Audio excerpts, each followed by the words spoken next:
同学们好，今天我们要说一说第八课的语法。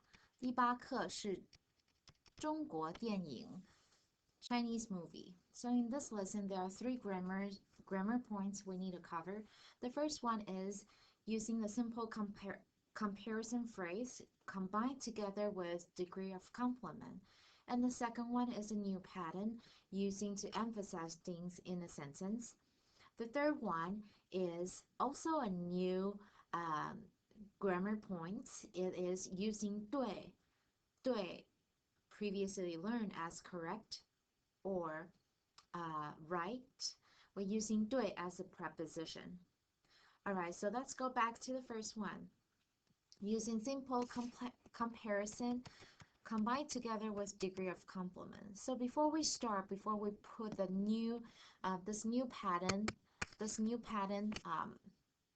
before we put it out, first we are going to talk about degree of complement. Do you remember what degree of complement is that you learned from last year when you learned different kind of sports? And you also, in that lesson, you also learned the word to make dumplings or to wrap dumplings. All right, so here is the definition of degree of complement. It is used to describe how an action is performed, such as how fast, how well, how soon, how slow, how beautifully. Okay. The pattern is summarized as follows. So you can see here is our pattern. If it is a single subject, then it's subject, verb plus the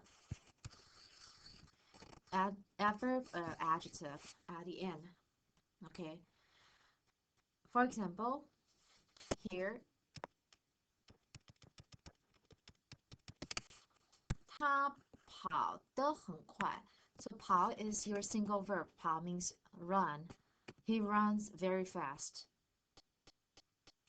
Next one is if it is a verb object verb. Think about what does verb object verb mean. You're in Chinese 3, so you should be able to come up with a few examples on your own. Verb object verb. 吃饭 is one, right? To eat meal. Translation could just be put as to eat. 看书 to read books. But translation again in English is translate into reading. Or another good example is 开车, drive a car or drive a car. But in English, again, you just say driving, right? So those are verb object verbs. So if it's a verb object verb and you want to describe how well someone performed the verb, for example, 开车 driving, maybe you drive fast, maybe you drive slow. How would you say that? The thing is, you have to, if you look at here, if it's a verb object verb, you need to repeat the verb itself again before you put a the. Okay, so we say 他开车开得很快 or 他开车开 repeat the verb 的很慢 okay, so here is example. You can look at that. 他包饺子包得很快 so 包饺子 here 包饺子 it is a verb object verb. Okay, I'm just gonna put VO because 包 means to wrap something up. 饺子 is the object dumplings. 包饺子包得很快 he makes dumpling really fast. And remembering that the same lesson last year, lesson 16, we also talk about you can pick out the object and put the object at the beginning of the sentence for emphasis. So your example is here, taking out 饺子, right? And then move it to the front. 饺子它包得很好 Dumpling, he makes it really nice or really well. Okay. So the degree of complement is commonly used with be sentences to indicate the comparison to how an action is performed between A and B. So here is our new pattern for this lesson. So let's take a look. A, B, B. You know what? I'm going to use a different color for B. Verb plus degree of complement. Examples are here. First one, 他比我跑得快。跑 again means to run. Sorry, can you see? So that's our verb. And the degree of complement, the de, of course, you cannot forget about it, right? That's a grammatical function word. And the complement here is quite fast. So in Chinese, it might sound like he compares to me, runs fast. So in English, you can say he runs faster than me. He runs faster than me. So please notice that in English, B is always kind of like at the end. Okay, let me erase that. In English, B is to be put at the end. Another example, again, I'll say circle A and B. It would be easier for you to translate them into English or to think about their meaning. 我比他 verb and degree of complement 包饺子包得快. So here I'll let you work on your own translation and then I will ask you in class. 我比他包饺子包得快. Next one. 我比他汉字写得好. 我比他汉字写得好. Again, circles A and B. Okay, A and B.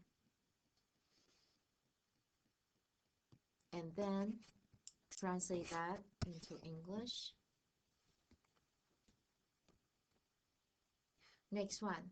他比我吃甜食吃得多. 甜食 is some words I want to tell you. 甜 means sweet. 食 means food. So sweet food is just sweet in Chinese, in English. Okay, 甜食. 甜食 could be considered like cookies, cake, candy bars, chocolates, anything that is sweet. It's called 甜食. 甜食. Okay, so please do the same thing. Translate them into English. And again, I am going to ask you to tell me the meaning of these 3 sentences in class and make sure you have answers to share. 好. So here is B plus quantifier. There are 3 different things, okay? So let's look at the pattern first. It's A, B, B. A compares to B plus adjective and then quantifier. So quantifiers can be a definite and an indefinite one.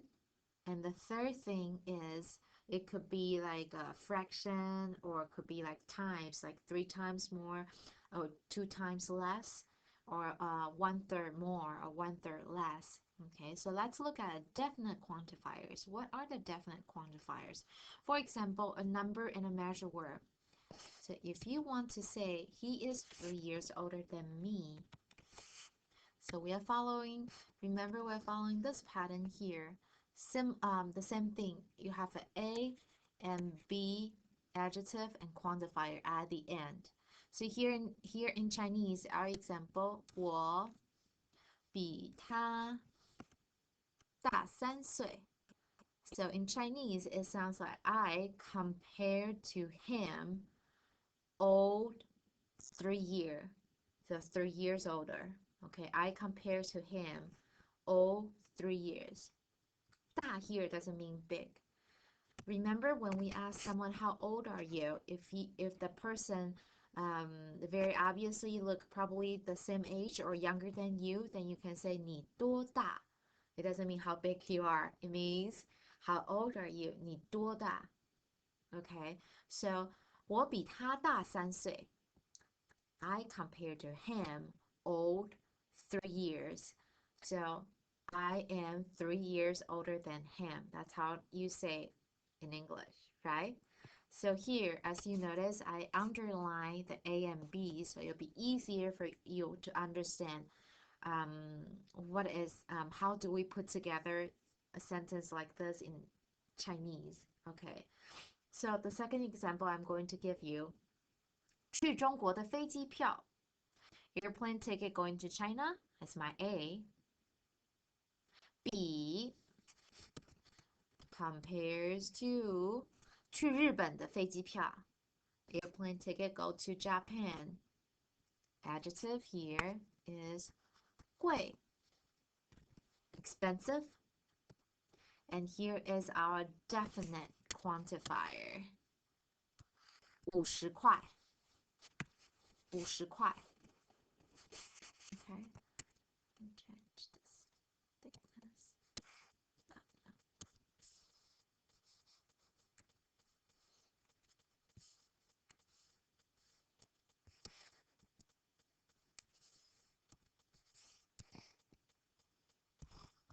Sorry, I'm just trying out the highlighters. 好 So please translate this into English. What does that mean? 去中国的飞机票比去日本的飞机票贵50块 Okay. Next one, number 2. Indefinite quantifier. For example, 一些 a few, 一点儿 a little, 的多 is much more. Much more. Okay, 的多 I want you to fix this pinyin. It should be 的 not 的多 Example, 他比我高一点儿 So here is our quantifier. Oops. 一点儿 And remember, the pattern here is A, B, adjective, and then quantifiers, and 一点儿 a little. So in Chinese, 他比我高一点 It sounds like he compares to me tall a little. So he is a little bit taller than me. That's how you would translate it in English. Second one, 去中国的飞机票比去台湾的 Taiwan is Taiwan 贵一些 So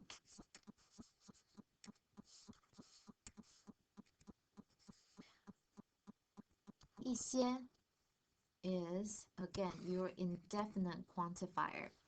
A few or some, and 贵 here is adjective, expensive.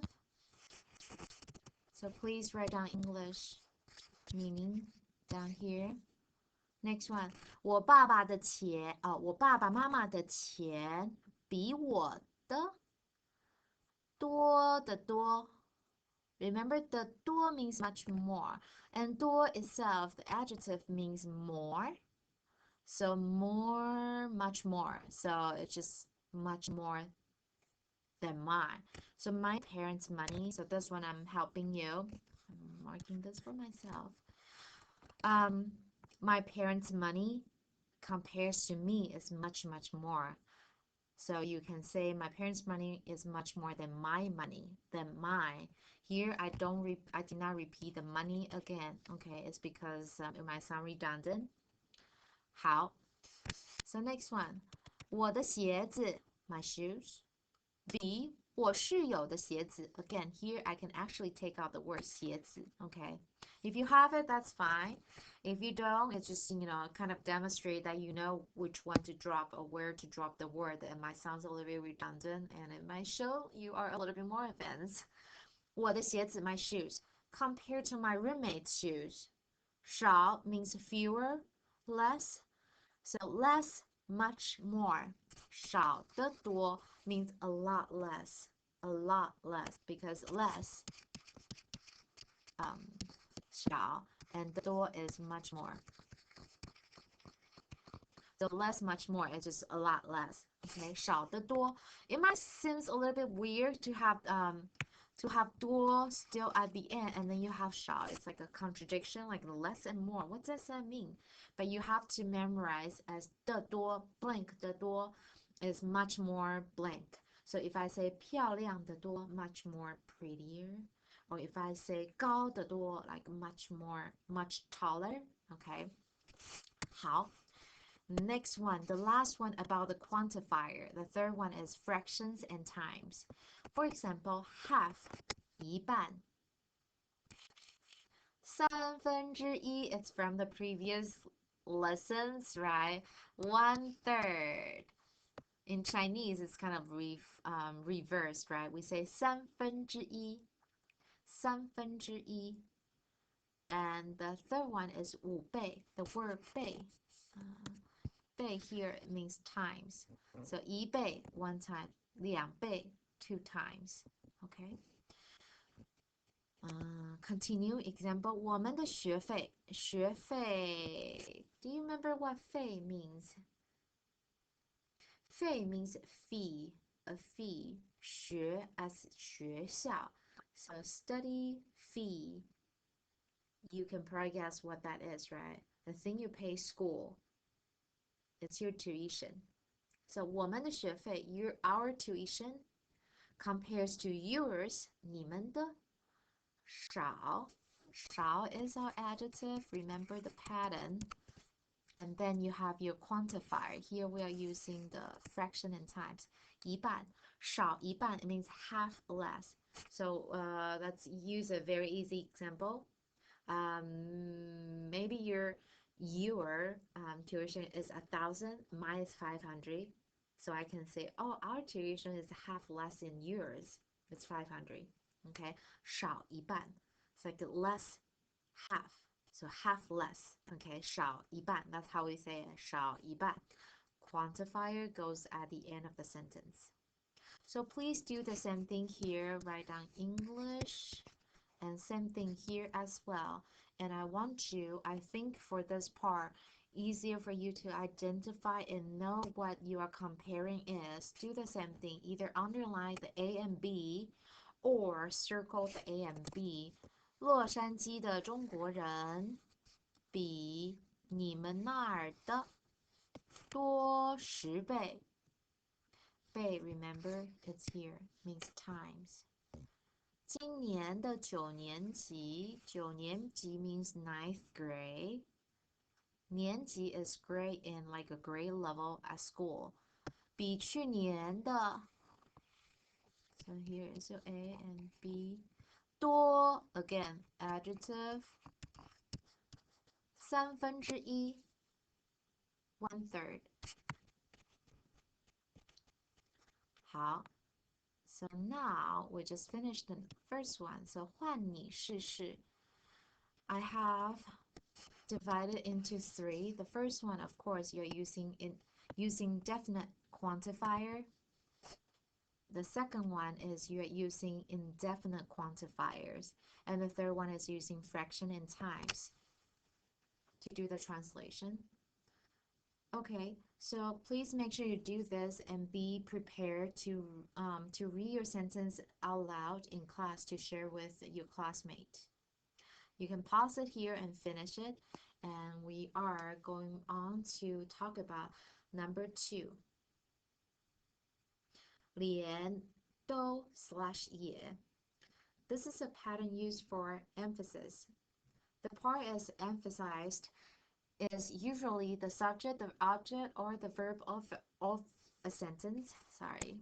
So subject, object, or the verb of the sentence. Example. 这部电影真好看. This film, this movie is really good. 好看, good looking, right? But when it depends on what you're describing. When you're describing a movie, it means that movie is good. Here is the pattern. Go here.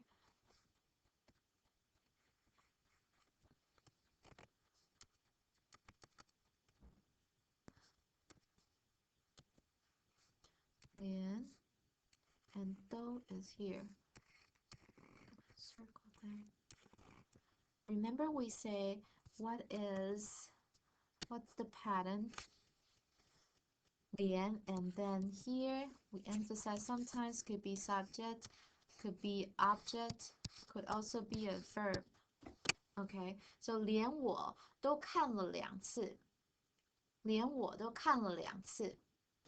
Even I have seen it twice. So here the thing between 连 and 都, our pattern here, is 我. Okay, so this emphasis, the subject 我, and implies that I don't watch films very often. Even I have seen it twice, so you can tell how good it is, right? Even I see it twice.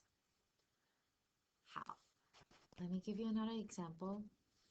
他学中文学了4年了. He has been studying Chinese for 4 years. 但是 but 他连自己的中文名字都不会写. So here I'm gonna do the same thing. Highlight the thing that we are trying to emphasize. And then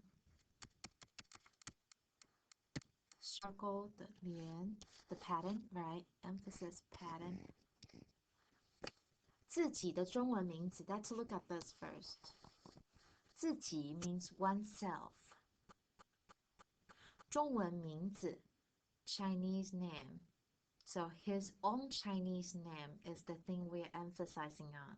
He has been studying Chinese for 4 years, but he was not even able to write his own Chinese name. So this is emphasizing on the object, oneself's Chinese name, himself's Chinese name, and imply that his ability to write Chinese is very poor because it has been 4 years and he doesn't even know how to write his own name. Okay, so emphasizing on the object, his own Chinese name, he doesn't even know. 好 Next one. 她男朋友送给她一张音乐光碟.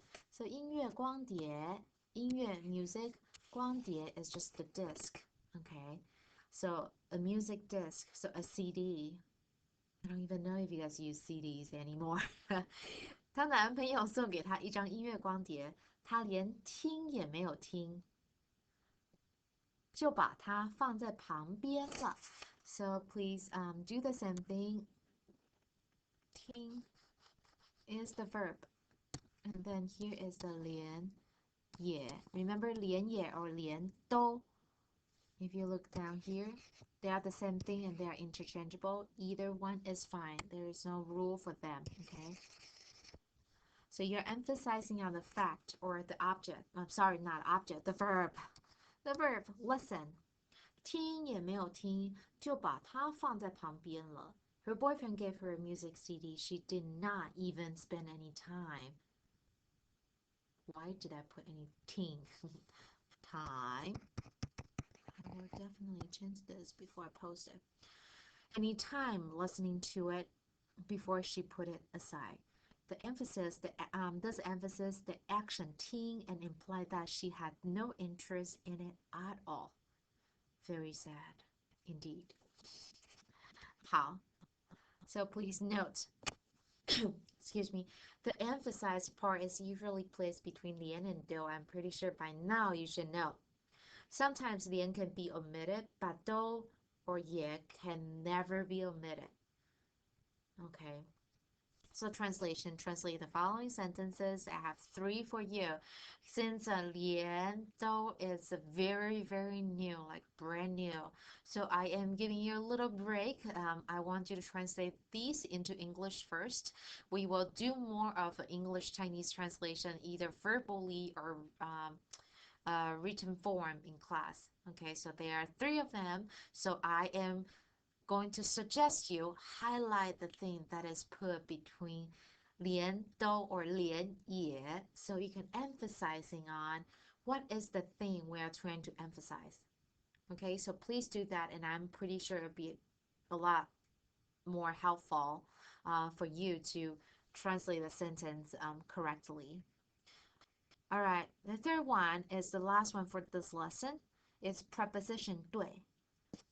So 对 can be used as a preposition together with its object. The 对 blank phrase can be used as an adverbial, like an adverb, to modify a verb or verb phrase, or as an attributive, like an adjective.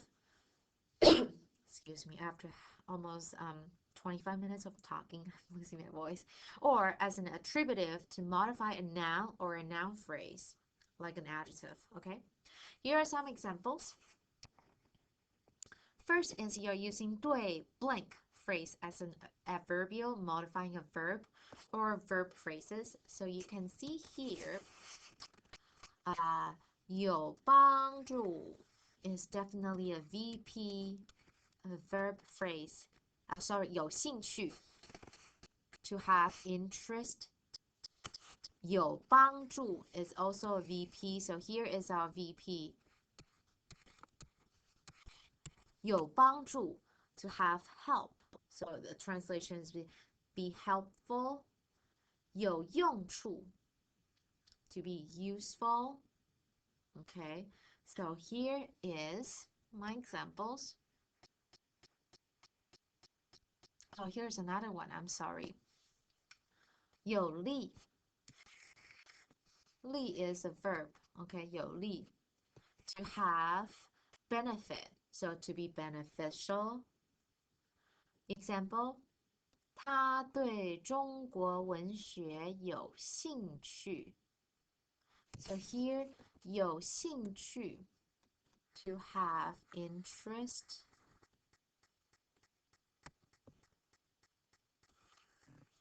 In Chinese literature. So he is interested in Chinese literature. So in Chinese, it sounds like he, in, or to. It really depends on what verb you have, right? Is it interested in or helpful to? So in Chinese, you don't have that kind of concern, which preposition to use with a certain verb. Here, in this example, we use 对, and it's 对 all the way. But when you translate into English, it'll be a little bit different, and that's a big challenge for English learners like myself. So 有兴趣 to be interested in Chinese literature. Okay, so it sounds like he in Chinese literature has interest. So he is interested in Chinese literature. That's how you would do in English. So please write it down. And you can definitely use different kind of highlighters to color coordinate and to identify how we form this kind of English sentence into Chinese. What are the parts that we move around? Second one, 学习对考试有帮助 has help. 有帮助 it's a verbal phrase.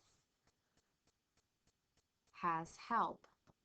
有帮助 you can say is useful or helpful. Sorry, helpful is better. Is helpful to test. So studying is helpful to test.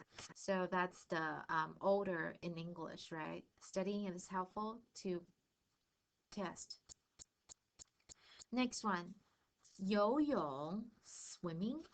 游泳对身体有用处. 游泳 is swimming.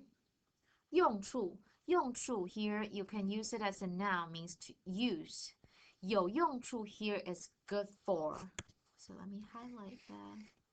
And then good for. 游泳对身体有用处. English should be swimming is good for your body. Okay, swimming is good for your body.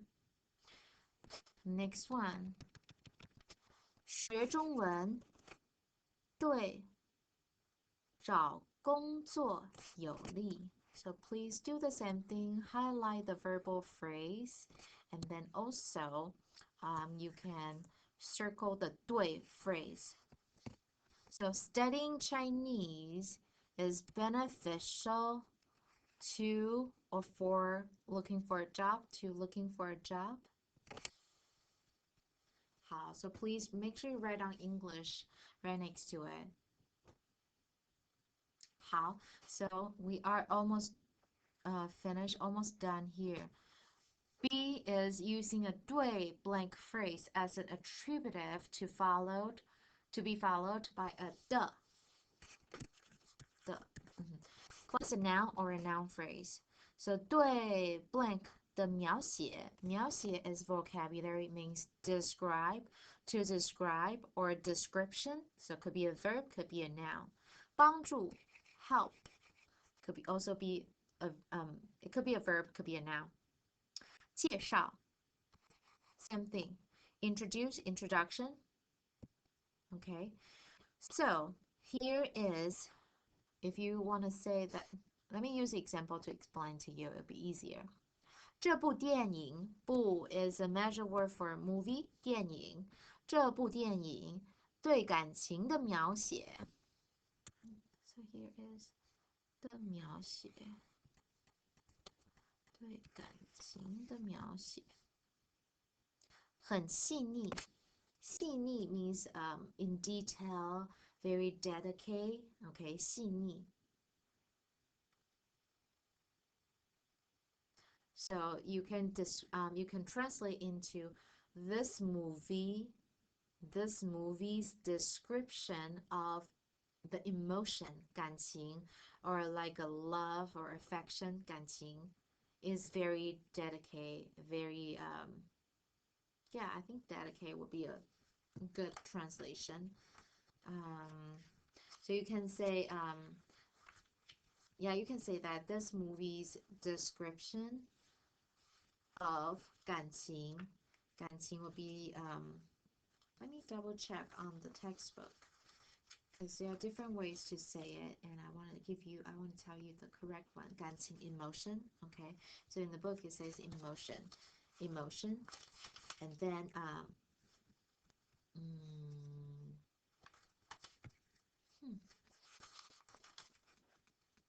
yeah, detailed. Sorry, detail is the word. Delicate and detailed.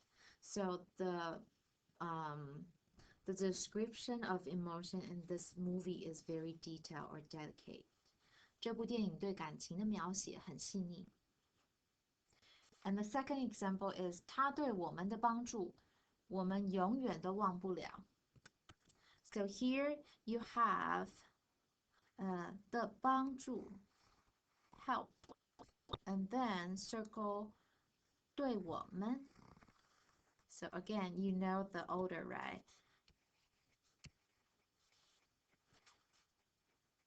We will never forget his help to us. So 他对我们的帮助 So his help to us.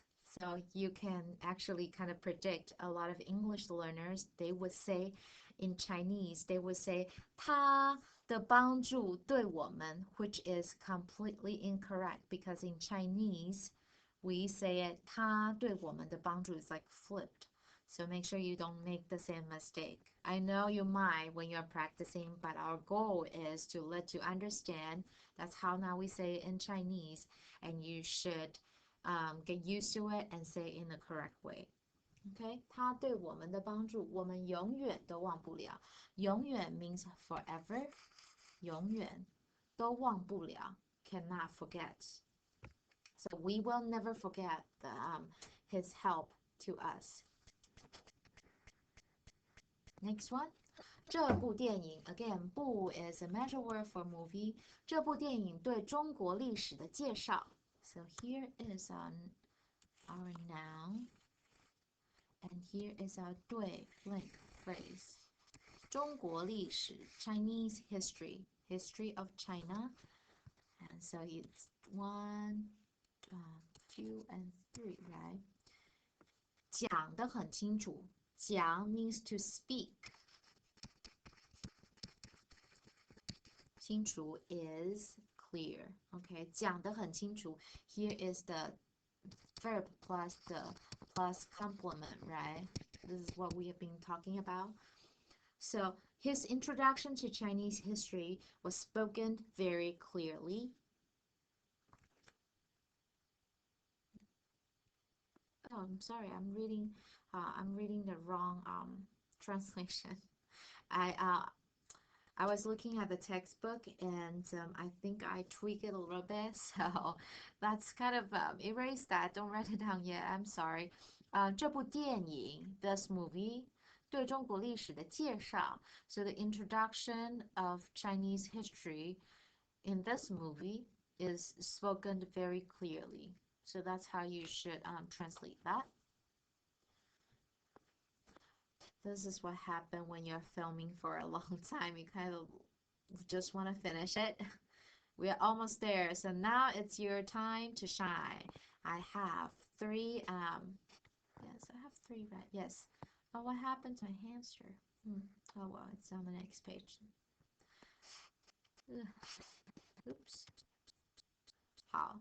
So these three, please write them in Chinese characters and also be sure you know how to read them out loud, you know the meaning of the words that you wrote. And we will be sharing that in class as well. So please be prepared. And I think that's it for listening grammar. So I'll see you in class. 再见.